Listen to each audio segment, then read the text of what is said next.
HershNoeie. It's been a while since I have done a video about adoption perspective. So tonight I wanted to make sure I made some time to do a video and share some more about me and about my journey and stuff.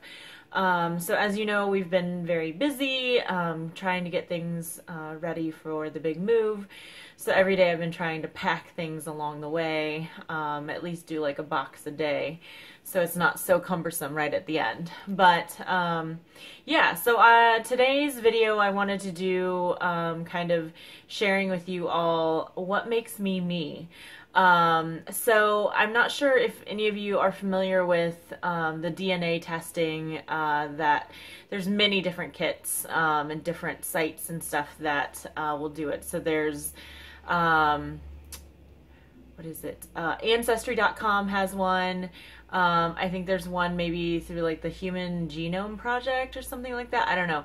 But 23andMe is a company that has been around for a bit, and they have done a lot of testing.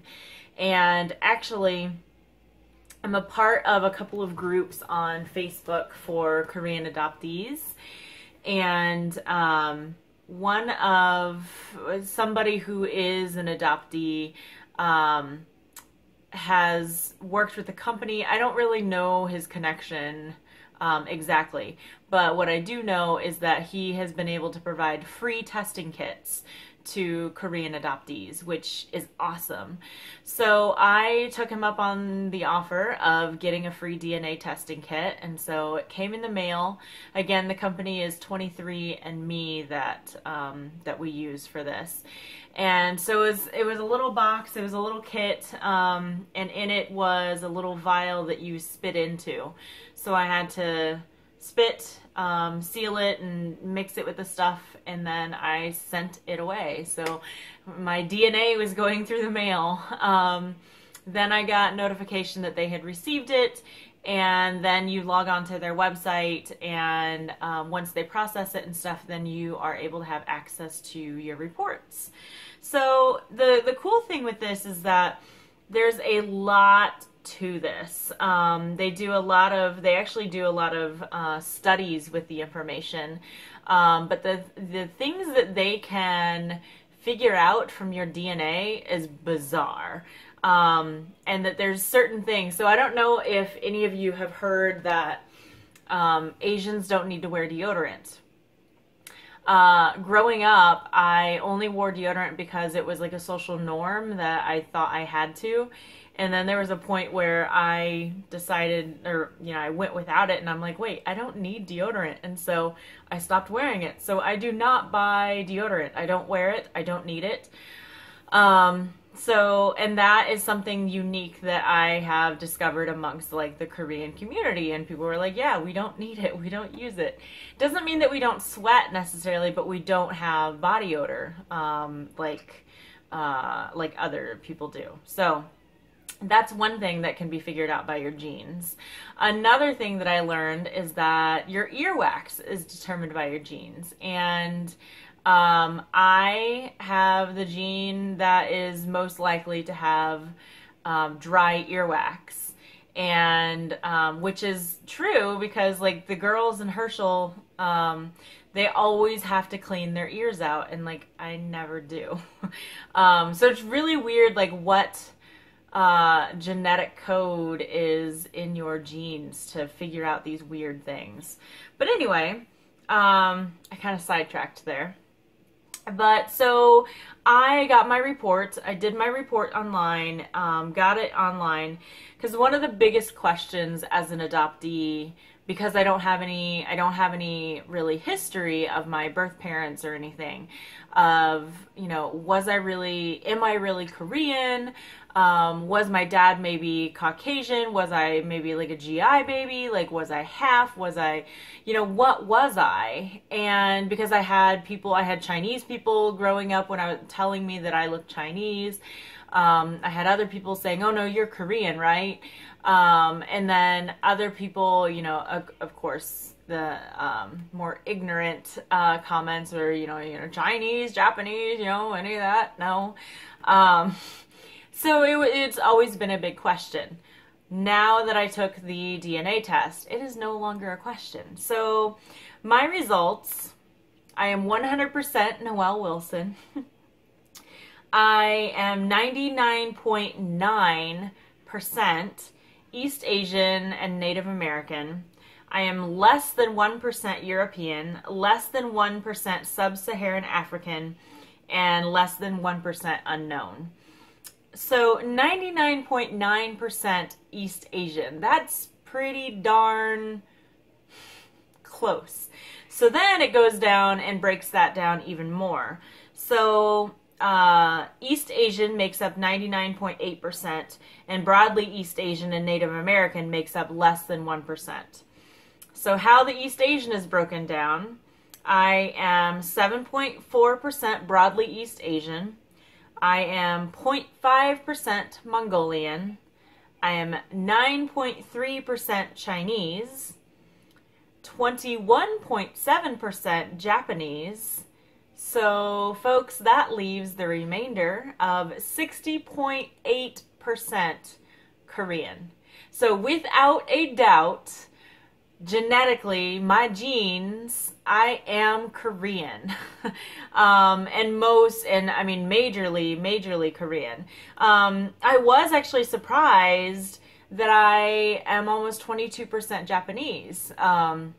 Historically, looking at the history of the country, that's not that surprising. But for me, it was like, oh, that's pretty cool. Like 22% of me is Japanese, and then 9.3% is Chinese. But the majority, I am through and through, I am Korean. And that was just, like, I don't know. Maybe some of you have done DNA testing. Eventually we're going to do this for Herschel, just so we can see, like, where his genes originated from. This doesn't so much show, like, family history. That's more like the ancestry.com, I guess. But the other cool factor with this, and you can see, like, it shows me, like, where I'm from and stuff. I don't know if you can see that, but the cool thing is that, so it tells you your ancestry timeline. So how many generations ago was your most recent ancestor for each population? So in the 1950s to 1890s, it was Korean. Then in the 1920s to 1860s, Japanese. 1890s to 1830s, Chinese. And then it was Mongolian from the 1830s to the 1710s. And then Central and South African. So that is pretty cool. So you can also do this with your parents, if your parents are biological to you, and have that figure out. But they do, like, chromosome pairings. But the other cool thing is that you can choose to share your results and potentially be matched up with genetic relatives, right? With DNA relatives. So actually a lot of CADs, and that's what people call us, Korean American Adoptees, CADs.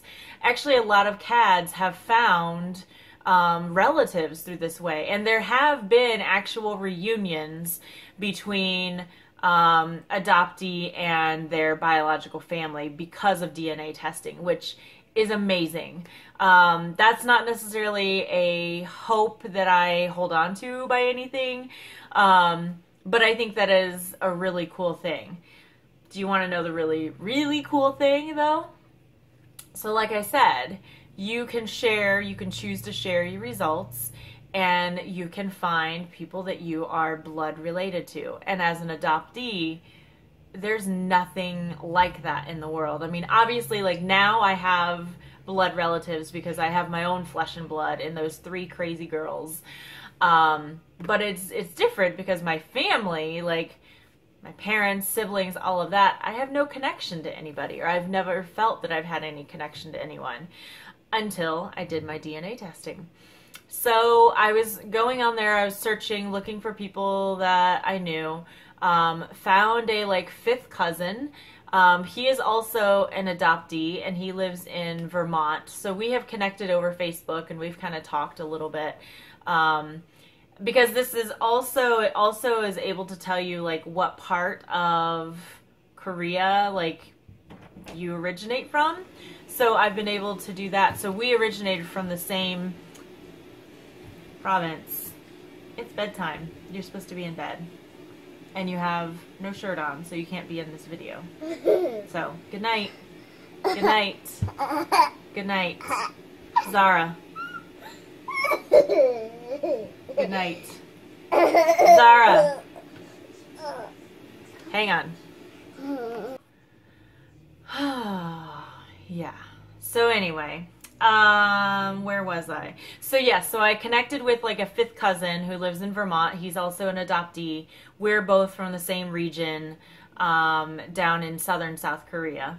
And I found a second to third cousin. We share like 3 DNA segments, which is the most that I share with anyone. We have made contact. She lives in LA. She is not an adoptee. So her whole family is Korean, and they came over here to the US. She has some relatives still in Korea in the southern part and in Seoul. But her parents are here in the US, and she is like full on Korean, no adoption or anything. And so we have connected. She has a little girl right around the same age as Zoe. And it's just been really cool. We have not met yet, but we follow each other on Instagram and Facebook, and we've connected over emails and stuff. We have exchanged phone numbers, but we haven't made phone contact yet. I mean, it's one of those things that like I want to do, but then there's part of me that I haven't, and I don't know why. Sometimes it's hard for me to maintain relationships. And I find that kind of strange because in the past I used to be all about like maintaining relationships. But I think I felt like I needed things from people. I needed them. And I wanted to feel needed. And so I was really big on like, oh, I'll do anything for this friendship, or I'll do anything for this relationship. And I'm just not that person anymore. I don't need that. I have much more, I guess, confidence in who I am, and where I'm at peace with where I'm at in life, I guess. But I do really want to connect. We have been talking about trying to go down to LA to meet her and hang out, and but it's just really cool that I have a blood relative, and the feeling of that is just like, I don't know. It's overwhelming. It really is overwhelming. And like to know that this is like a third to fifth cousin, or no, second to third cousin. And that's, you know, a little ways down the line, but to even know that, like, I can't imagine what it would feel like to be like, whoa, I found my brother, I found my sister, or I found my mother, I found my father. Like, I don't know. That would be, I can now see like how overwhelming that would be. But yeah, so that has been one of the biggest breakthroughs that I have had in my adoption journey, is that I have been able to talk to my own blood relatives, which is pretty cool. So at some point we will make connections. I need to kind of reinvest myself into that relationship and to get that going. I think she has certainly like, and it was so sweet because she like she travels to Korea a lot for her job. But she has offered, like, she talked to her grandmother about it, and to see if like her grandmother could remember anybody like having a child and giving them up for adoption or anything like that. So nobody knows anything. But I know that I came from that family, which is pretty cool. So I will be investing more in that relationship and trying to develop that relationship more. Yeah. So I wanted to make sure I did that quick video, did this quick video. If you are looking for like a DNA kind of thing, it was pretty easy. Again, it was free for me because I got it from the CAD group that I'm a part of. I think it's like $200 now, so they've raised their prices, but they're able to give you like health screens and all kinds of really unique information about yourself. So anyway, hope you guys learning more. I hope you guys liked learning more about what makes me me. Sugar and spice and everything nice, right? But yeah, so hopefully you enjoyed that.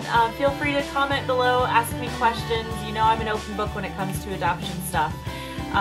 So like my video, share it if it can inspire somebody else, and I'll see you guys later. Bye!